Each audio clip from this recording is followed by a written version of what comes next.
오늘은 어린이 주일입니다. 우리 가정에 우리 자녀들에 대해서 우리가 말씀을 통해 이제 생각을 해보려고 하는데요.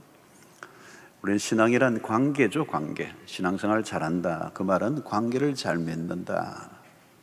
신앙생활 잘하는데 관계가 뭔가 뒤틀려 있다. 신앙에 문제가 있는 것입니다. 이제 관계는 첫 번째는 하나님과의 관계고, 두 번째는 이웃과의 관계입니다. 수직적, 수평적 관계가 밸런스를 잘 맞춰야 되죠.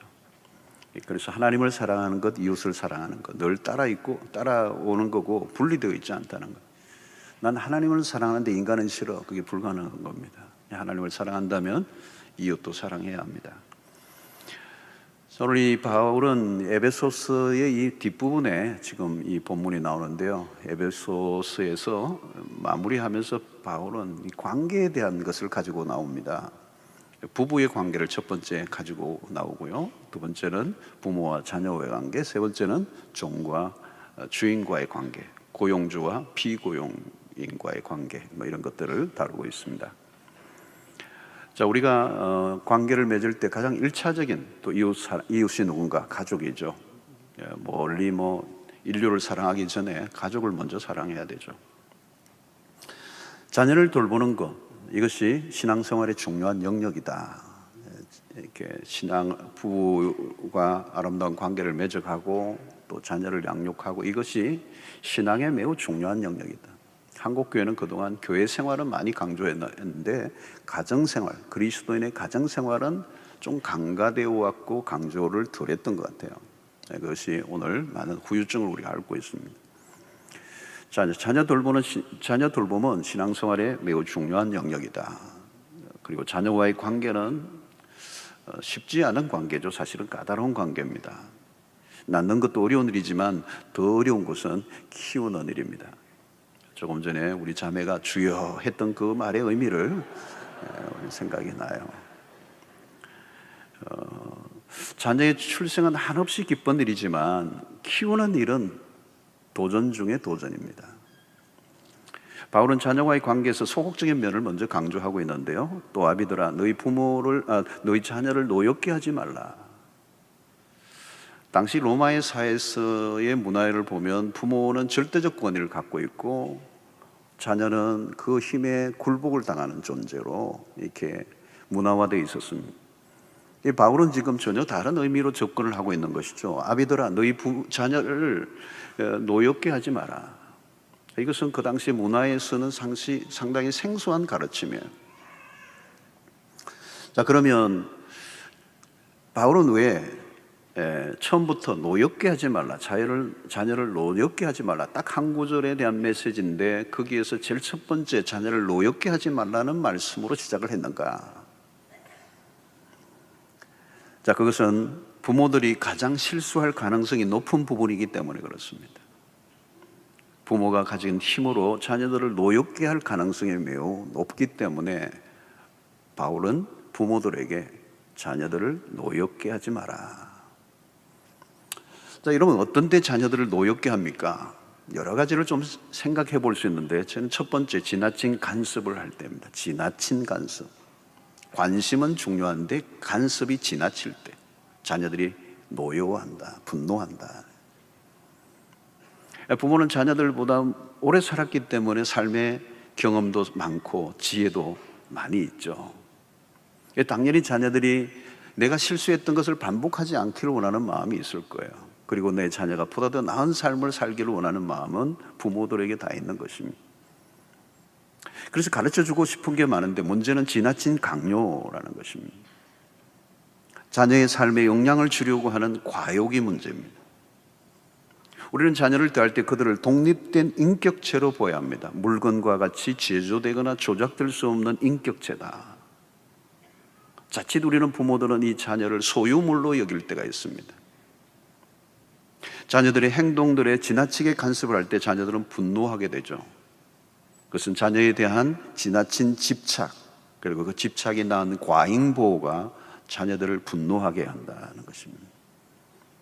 두 번째는 무관심입니다. 지나친 간섭도 문제지만 방치하는 것도 문제입니다. 낳기만 하고 자기가 알아서 크라고 하면 안 되는 것이죠. 그것은 방임이라고 얘기하고 유기라고 표현할 수 있습니다. 자녀들은 손이 참 많이 갑니다. 간섭보다 세심한 관심을 기울여줘야 합니다. 아이들은 부모의 관심 속에 자라죠. 관심이 곧 사랑입니다. 어릴수록 더 많은 관심이 필요합니다. 우리는 집에서 기르는 작은 식물도 조금만 관심을 기울이면 잎사귀가 파릇파릇해지는 걸 느껴요. 그래서 조금만 방심하면 그냥 시들어버리고 더 방심하면 죽어버리는 거죠. 아이들은 말할 것도 없습니다. 방치해버리고 책임을 지지 않을 때 아이들은 분노하게 되는 것이죠. 왜 나를 낳았소? 또 분노하는 것은 뭘까요? 노여워하는 이유 중에 하나는 비교하는 것입니다. 아이들이 질색하는 것 중에 하나입니다. 이 부모는 어쩔 수 없이 비교를 잘 하는 것 같아요. 비교하고 싶은 유혹이 자꾸 충동적으로 일어나요. 쟤 좀 봐라. 그 몇 동 몇 호 걔 좀 봐라. 그 아이들은 몇 동 몇 호 쳐다보기도 싫어. 걔는 말이다 말도 잘 듣고 공부도 잘하고 최근에는 아르바이트해서 돈까지 벌어온다더라. TV를 보다가도 비교 대상만 나오면 저런 애들은 뭔가 다른 것 같아. 넌 뭐냐? 여러분, 비교하면 안 돼요. 전혀 다르게 지음을 받았다는 것입니다. 매사에 비교하고 열등감에 빠지게 하는 것은 분노를 일으켜야 하는 것입니다. 왜 자꾸 누군가를 끌어들여 아이들이 주눅들게 만드는가? 우리 아이만이 가진 독특함을 인정해 줘야 합니다. 우리 아이만이 가지고 있는 그 안에 하나님이 심어 놓으신 어떤 잠재력, 가능성, 유니크한 어떤 무엇을 우리 아이만 할 수 있는, 내 아이만 가지고 있는 무엇인가가 있다는 거예요. 얼마나 잘났느냐, 얼마나 유능한자가 아니라 우리 자녀가 있는 그대로 자신을 사랑할 줄 알게 하고, 그리고 자기에게만 있는 고유한 하나님의 어떤 은사를 발휘하여 살아가도록 돕는 그 일이 부모가 할 일이라는 거예요. 또 여러분, 자녀들이 노여워하는 이유 중에 하나는 부부간의 불화입니다. 부부간의 잦은 말다툼이나 가정 불화는 아이들의 감정을 요동치게 만듭니다. 자녀들에게 줄 수 있는 최고의 선물이 있다면 그것은 좋은 부부의 관계입니다. 부부의 갈등은 자녀들의 마음을 상하게 합니다. 부부의 문제는 부부의 문제로 끝나지 않습니다. 자녀들이 정서적 불안정 등으로 후유증을 앓게 되고 계속되는 부부의 불안은 가정 안에 화약고를 만들고 있는 것과 같습니다. 또 다른 자녀를 노엽게 하는 것 중에 하나는 자녀에 대한 높은 요구입니다. 부모의 욕심이 언제나 문제입니다. 자녀에 대한 부모의 높은 기대, 높은 목표를 세우고 아이들을 몰아붙일 때 그 아이들은 노여워하는 거죠. 우리 사회가 얼마나 경쟁이 심합니까? 입시철이 되면 이 압력은 최고조에 이르죠. 아이들은 부모의 기준에 맞추려고 애를 쓰지만 내면에는 분노가 쌓여 있습니다. 자기가 원하지 않는 공부, 자기가 원하지 않는 학교, 전공을 선택하며 자기의 길이 아니라 부모의 위신과 체면을 세워주기 위해서 나를 닥달하고 있다는 사실을 자녀들은 모를 리가 없습니다. 자녀들은 부모의 과도한 욕망의 희생물이 될 때 그들은 노여워하게 됩니다. 부모의 기대치가 높을수록 자녀들의 분노 지수는 올라가는 것입니다. 또 다른 노여워하는 것은 부모의 엄격함입니다. 조그만 실수에도 변명을 용납하지 않는, 자비와 용서가 없는 가정, 아이의 입장을 전혀 고려하지 않는, 몰아세우는 작은 실수에도 꼼짝 못하게 하는 그 엄격함이 숨이 턱턱 막히게 하는 것이죠. 신자들의 가정에서 자주 일어나는 일입니다. 특히 율법주의적인 가정, 신앙생활을 열심히 하는 가정인데 왠지 아이들의 얼굴은 어두워요. 자발적이지 않고 강요가 너무 많아. 주일날 교회 갈 때도 옷 입는 것으로 한판 싸우는 거예요. 예배 시간에도 계속 예의주시라는 거예요. 발 꼼짝하지도 마라. 목사님 얘기를 듣고 있니? 아주 매서운 논소리로 가정 예배에서도 엄격하게 그 기준 안에 몰아세울 때 아이들은 굉장히 힘들어하는 거예요. 엄격한 신앙의 가정에서 자라다가 나중에 성장하면 신앙을 거부하는 일들이 일어나는 거예요. 율법주의적인 가정에서 엄격한 부모 아래 살았던 그 후유증인 것이죠. 또 하나, 언어의 폭력이 있습니다. 실수나 사건 자체보다 자녀의 인격을 건드리는 언어, 부모 말의 파워는 대단한 것입니다. 죽고 사는 것이 혀의 권세에 있습니다.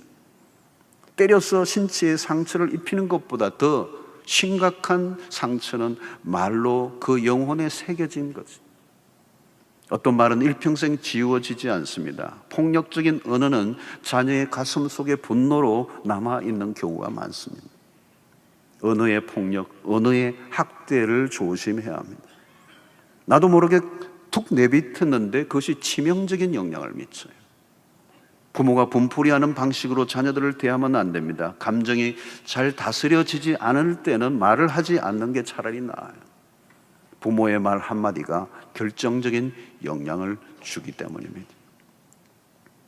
자, 우리는 이 여러 가지, 그 외에도 많이 있지만 요약해서 몇 가지만 나누었습니다. 전체적으로는 한마디로는 뭘까요? 자녀를 노엽게 하지 말라는 이 말은 자녀의 인격을 존중해 주라는 것입니다. 여러분, 어리고 철이 없다 할지라도 함부로 대해서는 안 돼요. 아무리 어려도 그 아이는 한 인격을 가지고 있는 존재라는 거예요. 인격적인 대우를 해줘야 된다. 모든 문제는 사실 부모로부터 출발합니다. 부모들의 입장에서는 할 말이 많죠. 자녀들을 위해서 희생하고 헌신을 다합니다. 최선을 다해야 합니다. 요즘 부모들이 자녀들 눈치를 얼마나 봅니까? 수험생에 있는 집안은 말할 것도 없습니다. 오늘날 가정의 구조는 심할 정도로 자녀 중심입니다. 그런데 자녀들은 불만이 많아요. 아빠 엄마가 너를 얼마나 사랑하는지 알아? 근데 자녀들의 대답은 전혀 달라요. 내가 얼마나 힘든지 알아? 온도차가 커요. 왜냐하면 부모의 자기식 사랑이었기 때문에. 일방적인 사랑의 문제입니다. 자기 중심적 사랑, 자기 만족을 위한 사랑은 도리어 자녀들에게 상처를 주게 되는 것입니다. 자녀들은 마치 깨어지기 쉬운 그릇과 같습니다. 노여움은 반항적인 기질로 만들어가게 되고 의미 있는 대화를 단절시켜버리게 되는 것입니다. 특히 입시철에는 더 심하게 나타납니다. 부모의 일방적 강요는 자녀들을 불행하게 만드는 것입니다. 자, 그러면 자녀를 노엽게 하지 않으려면 어떻게 해야 합니까? 자녀를 제대로 이해해야 한다는 거죠. 아이들의 문화를 읽고 해석하고 이해한다는 것은 어려운 것입니다. 몸에 새긴 문신들, 어울리지 않는 장신구들, 요즘 보니까 이 귀걸이 정도가 아니라 그냥 아무 때나 다 걸더라고요. 요즘은 초등학교 5학년만 돼도 여자아이들이 화장을 하기 시작하는 거예요. 엄마가 보기에는 유치찬란하게 하는 거예요. 노출이 심한 옷차림, 버릇없이 보이는 행동들, 받아들이기 힘든 경우가 많아요. 부모들이 보기에는 그렇습니다. 부모의 위신이나 체면을 전혀 고려하지 않고 주일날 교회를 나서는 아이의 모습을 볼 때 대략 난감. 이해하려면 별 수 없이 아이의 수준으로 내려가는 수밖에 없어요. 여러분, 언더스탠딩이라는 영어 단어가 그거잖아요. 그 아래로 내려가서는 거예요. 같은 위치도 아니고 위의 위치가 아니고 그 아래로 내려가야 돼요. 바로 이것이 예수 그리스도가 우리에게 보여주신 성육신, 인카네이션이에요. 하나님이신 분이 인간이 되시고 죄인과 같은 모양을 가지신 분, 인카네이션. 끊임없이 낮아지시고 인간과 같이 되셨던, 하늘 보좌 우편에서 영광스러운 모습으로 우리에게 덕도하라고, 내 수준으로 한번 올라와 보라고 노력하라고 얘기하시지 않고 그분이 직접 세상에 내려오시고 인간의 몸을 입으신 거예요. 부모의 입장으로 끌어올리려고 하는 것이 아니라 자녀의 입장으로 내려가는 일은 참 어려운 일입니다. 너는 왜 내 말을 못 알아듣냐가 아니라 아이들의 언어를 이해하려고 노력해야 하는 거예요. 세대 간의 차이가 너무 커요. 형과 동생 사이도 문화적 차이가 있고 세대 갭이 있어요. 2살 차이인데 이제는 내 말을 못 알아들어 그러더라고요. 부모와의 거리는 말할 것도 없습니다. 소통이 쉽지 않습니다. 공감은 더 어려운 것입니다. 이때 부모에게 요구되는 것은 인내의 훈련이에요. 부모에게 주어진 과제입니다. 부모는 아이와의 전쟁에서 자신의 문제로 연결됩니다. 자녀를 양육해가는 과정 속에 부모에게 요구되는 것이 있습니다. 자녀 교육의 현장이 결국 부모 수업의 현장으로 바뀌게 됩니다. 부모가 미성숙할수록 자녀들은 더 오랫동안 힘든 시간을 보내야 합니다. 갈등과 충돌은 더 길어질 수밖에 없습니다. 자녀 교육은 인간적 힘으로 안 돼요. 한국의 유명한 교육학의 전문가인데 교육학 박사님이세요. 근데 자녀 문제는 자기가 어찌할 수 없어서 끙끙거리는 모습으로 그렇게 글을 써놓은 것을 보았어요. 교육학의 전문가인데, 한국에 내놓으라는 전문가인데 이 교육학 전공이 자녀에게는 안 통해. 물리적인 힘으로는 안 되는 것입니다. 자녀가 온전한 인격으로 성숙해 갈 때까지 어쩔 수 없이 시간이 걸릴 수밖에 없고, 그 시간을 메꾸는 작업은 부모의 몫이고, 그 메꾸는 모든 일들이 바로 인내라고 하는 거죠. 자녀를 위해 철야 기도를 하고 금식 기도를 하는 것도 좋지만, 자녀의 실수 앞에서 얼마나 사랑으로 참아내고 품어내느냐의 싸움이 되는 것입니다. 가정은 부모의 신앙과 인격 훈련의 치열한 현장입니다. 아이들이 마음에 안 드는 행동을 할 때 부모는 시험대에 올라요. 분노를 폭발하는 것은 쉽습니다. 그러나 십자가의 길을 따르는 일은 어려운 것이죠. 십자가의 길을 따른다는 것은 선교지에만 필요한 게 아닙니다. 가정에서 우리 어린 아이들을, 자녀들을 양육하는 현장 속에 십자가가 필요한 것입니다. 여러분, 자녀를 노엽게 하지 말라는 것은 징계하지 말라는 말은 아니에요. 마음대로 하도록 내버려 두라는 말이 아니에요. 그냥 방임을 하면 자기 멋대로 행동하게 되죠. 나중에는 통제가 안 되게 됩니다. 많은 부모들이 아이들을 기죽이지 않으려고 애를 씁니다. 대단한 관용을 베풉니다. 근데 조심해야 돼요. 자칫하면 방목이 될 수가 있습니다. 그래서 우리는 사랑과 징계는 함께 가야 돼요. 성경은 체벌을 지지하는 편입니다. 잠언서를 보면 자녀들에게 체벌을 권면해요. 잠언 13장 24절에 보니까 매를 아끼는 자는 그의 자식을 미워함이라. 자식을 사랑한다면 매를 대라는 것. 자식을 사랑하는 자는 건실히 징계하느니라. 23장, 잠언 23장 13절로 14절은 조금 더 구체적으로 얘기합니다. 아이를 훈계하지 아니하려고 하지 말라. 채찍으로 그를 때릴지라도 그가 죽지 아니하리라. 죽지 않을 만큼 때리라는 건가요? 내가 그를 채찍으로 때리면 그의 영혼을 수월에서 구원하리라. 흥미로운 표현들입니다. 아이들이 길을 살려주는 것과 버릇없이 커가는 것은 구분이 되어야 한다는 겁니다. 3살 이전에 때리면 나중에는 체벌할 일이 적어진다는 겁니다. 여러분, 이미 사춘기가 되면 체벌을 할 수가 없어요. 그는 역작용이 일어날 가능성이 많아요. 3살 버릇이 8까지 간다는 말은 권위 있는 교육학자들이 인정하는 설득력 있는 이론으로 알려져 있습니다. 체벌을 하더라도 매우 조심스러운 것은 부모의 감정 처리입니다. 하풀이하듯이 하면 역작용이 일어나죠. 괜히 바깥에서 받은 스트레스를 아이에게 풀러서는 안 되는 것이죠. 아빠의 기분에 따라 자녀들이 눈치를 보는 것은 좋지 않습니다. 징계를 하되 아버지는 힘의 절제를 해야 되고, 엄마는 입의 절제를 해야 돼요. 성령의 도우심으로 절제된 감정으로 자녀를 훈계할 수 있어야 합니다. 부모의 미성숙한 인격을 드러낸 다음에는 모든 말이나 행동은 마이너스가 되고 맙니다. 자녀 교육의 어려움은 부모들 자신이 죄성을 가진 연약한 인간이라는 점, 뿐만 아니라 아이들 역시 끊임없이 불순종하고 반항하고 거부하려는 죄성 아래 있다는 사실, 이 죄성을 가진 엄마와 아빠, 그리고 죄성을 가지고 있는 아이와의 이 관계 속에 서로 상처를 주고받을 가능성이 가정 안에서 너무도 많은 것입니다. 오히려 부모로부터 상처를 입은 자녀들이 참 많이 있습니다. 특히 사춘기를 둔 부모들은 홍역을 치릅니다. 홍역을 치고요. 첨예한 전쟁을 벌이고 있습니다. 스스로 독립하려고 하는, 그래서 제발 내버려 두라고 하는 그 외침 속에 부모는 끊임없이 그들을 간섭하려고 할 때 충돌이 불가피하게 되는 것입니다. 누가 더 세냐의 싸움이 벌어집니다. 주도권 싸움입니다. 누가 결정권을 갖느냐의 싸움입니다. 전쟁은 매일 벌어집니다. 부모가 달리 순교가 아니라 집에서 순교를 경험하게 됩니다. 사춘기 아이를 키우는 부모는 매일 죽는 경험을 하게 되는 것입니다. 부모 노릇 잘한다는 것 어려운 일입니다. 사람의 힘으로는 안 된다는 것을 인정해야 합니다. 자칫하면 부모는 좋은 영향보다 좋지 않은 영향을 자녀들에게 줄 가능성이 훨씬 더 높습니다.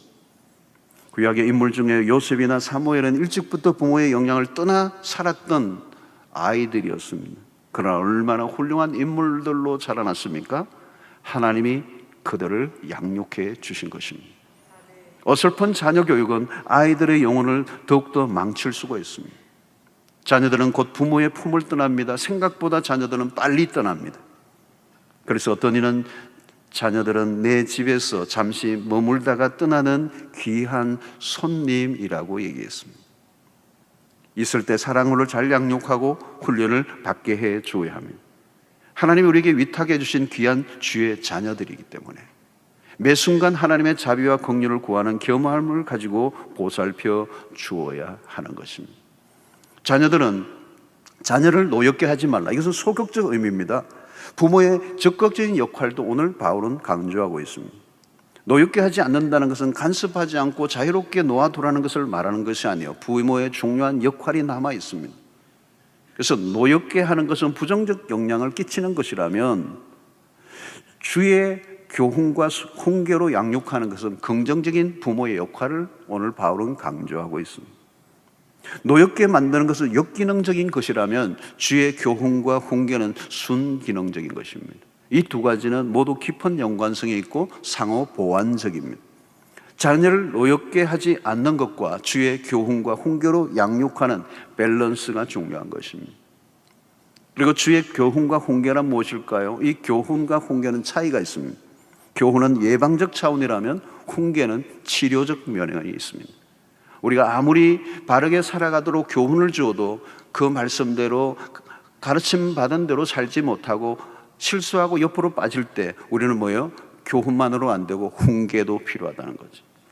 그래서 교훈과 훈계가 적절하게 다루어져야 합니다.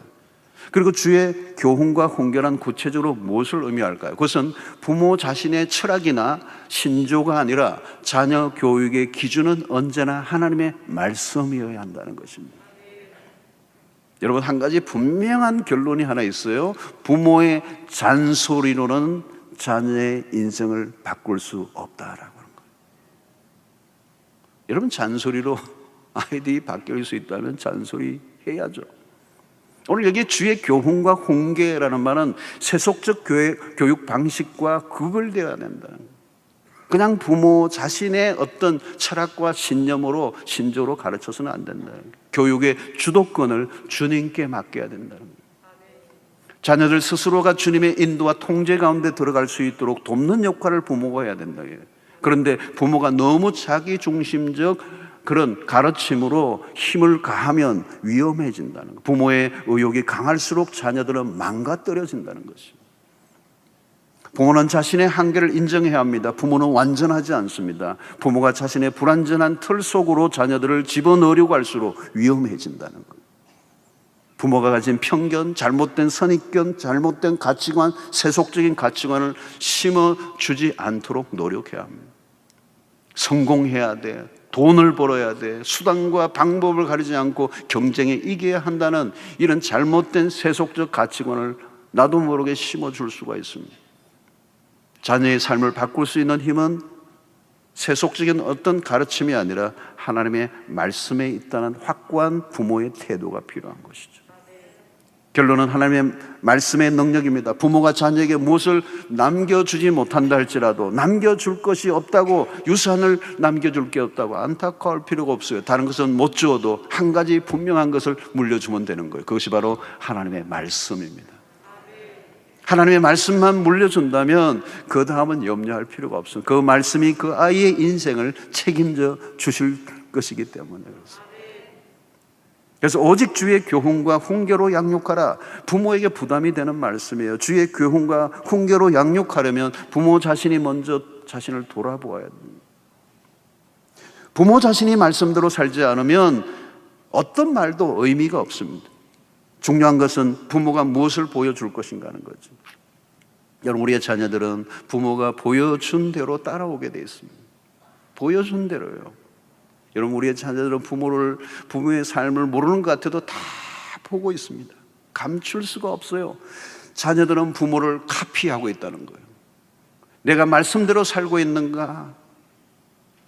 우리는 매일 우리 자신을 돌아봐야 돼요. 가장 안 좋은 것은 이중성입니다. 말과 행동이 다를 때, 부모에게서 신앙과 삶의 괴리를 느낄 때 자녀들은 혼란에 빠집니다. 여러분, 자녀들에게 가장 치명적인 그런 좋지 않은 교훈은 부모의 위선입니다. 만약에 부모가 위선을 보이기 시작하면 그 자녀는 더 이상 그 부모를 따르지 않아요. 여러분, 교회에서는 사람들에게 존경받는 위치인데 집에 가면 다른 모습으로 돌변하는 사람들이 있어요. 너무도 교회에서는 나이스한 분이고 너무도 친절한 분이고 모든 사람들이 다 존경하고 따르는데 집에 가면 전혀 다른 사람이 되는 사람들이 있다는 거예요. 우리 교회는 없는 줄로 압니다만, 놀랍게도 아이들은 부모의 말과 행동의 불일치를 알아보는 일에 대단한 판단력을 가지고 있어요. 여러분, 내 신앙의 상태가 어떤가를 자녀들에게 한번 물어보십시오. 자녀들은 정말 잘 알고 있습니다. 여러분, 신앙이 최고라고 하던 아버지가 집에서 내 돈 하면 자녀들은 헷갈리는 겁니다. 부모가 하나님을 두려워하지 않는데 자녀들이 하나님을 두려워할 리가 없습니다. 부모 자신이 먼저 하나님의 말씀 앞에 바로 서는 것보다 더 중요한 것은 없습니다. 부모가 하나님을 두려워하는 만큼만 자녀들도 두려워하게 되는 것입니다. 자녀들에게 아무리 교회 나가라고 해도 귀에 들어오지 않습니다. 부모 세대의 신앙을 점검해야 되죠. 물론 부모가 완벽할 수는 없습니다. 그러나 신앙의 진정성, 진실성은 보여야 합니다. 때로는 내가 실수하고 연약한 모습을 자녀들에게 보였을 때 그것을 합리화하려고 하지 않고 정직하게 자기 자신을 인정하는 태도들. 오직 주의 교훈과 훈계로 양육하라. 여러분, 이 명령을 누구에게 주었습니까? 아비더라 그랬어요. 1차적인 책임은 아버지들에게 있다는 거예요. 구약의 아버지는 일종의 제사장 역할을 했습니다. 그러나 여기에서 아비란 전체적으로 보면 부모를 얘기하죠. 자녀에 대한 신앙의 교육의 책임은 누가 져야 하는가? 교회의 주일학교가 아닙니다. 교회가 최선을 다해야 하지만 교회가 자녀들의 신앙 전체를 책임질 수는 없어요. 교회에서 지내는 시간은 고작 1시간 정도밖에 되지 않습니다. 자녀 교육에 대한, 이 자녀에 대한 신앙 교육의 1차적인 책임은 부모가 져야 합니다. 말씀이 가정에서 적용되고 경험되어야 하는 것은 지극히 당연한 일입니다. 그런데 오늘날의 가정은 입시에 밀려 신앙 교육은 뒷전으로 밀려버렸습니다. 입시는 당면한 문제이고 신앙은 당면한 문제가 아닌 것처럼 잘못 가르친 것이죠. 여러분, 신앙이 뒤로 밀리는 순간 그 다음은 어떻게 될지 아무도 알 수가 없어요. 신앙이 우선순위에 한번 밀리고 나면 그 미래는 아무도 알 수가 없어요. 불투명한 것입니다. 그러면 그 대가는 생각보다 큰 것으로 돌아옵니다. 갈수록 자녀 교육이 힘들어져 가고 있습니다. 혼탁하고 유해한 세상의 문화들이 범람하고 있습니다. 중독성 있는 문화들이 너무 많아요. 우리 자녀만 괜찮다고 끝나지 않습니다. 한순간도 우리는 마음을 놓을 수 없는 세상을 살고 있습니다. 어릴 때뿐만 아니에요. 장성하게 결혼할 때도 우리의 자녀들이 아름다운 가정을 이루는 것도 쉽지 않은 시대를 살고 있습니다.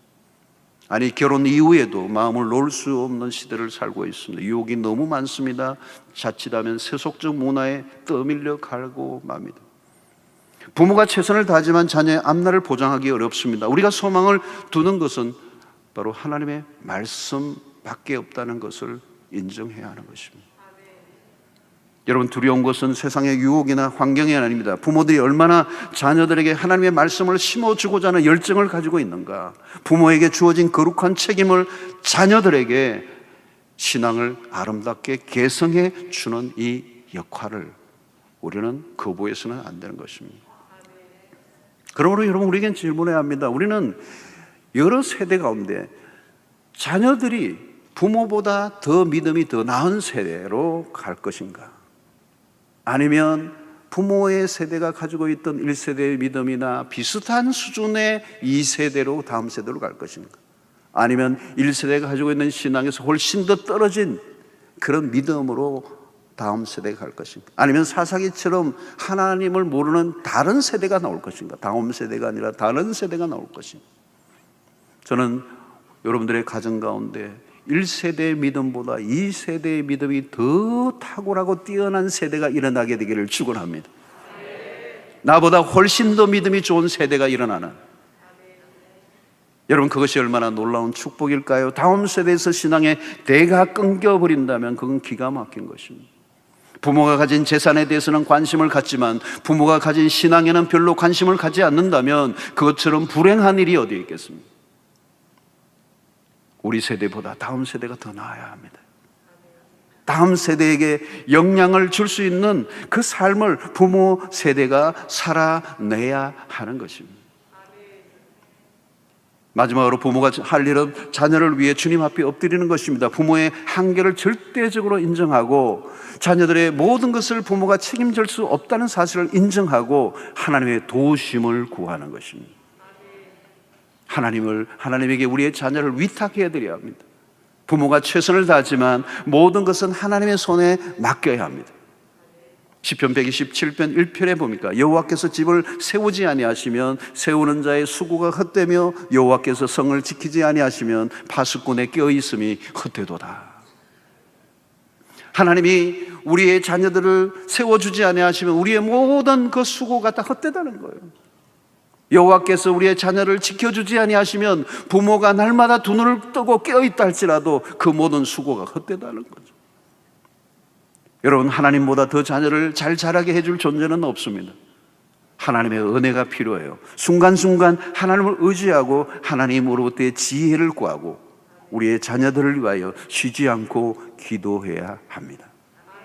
부모의 눈물과 기도가 자녀를 아름답게 세워가게 될 것입니다.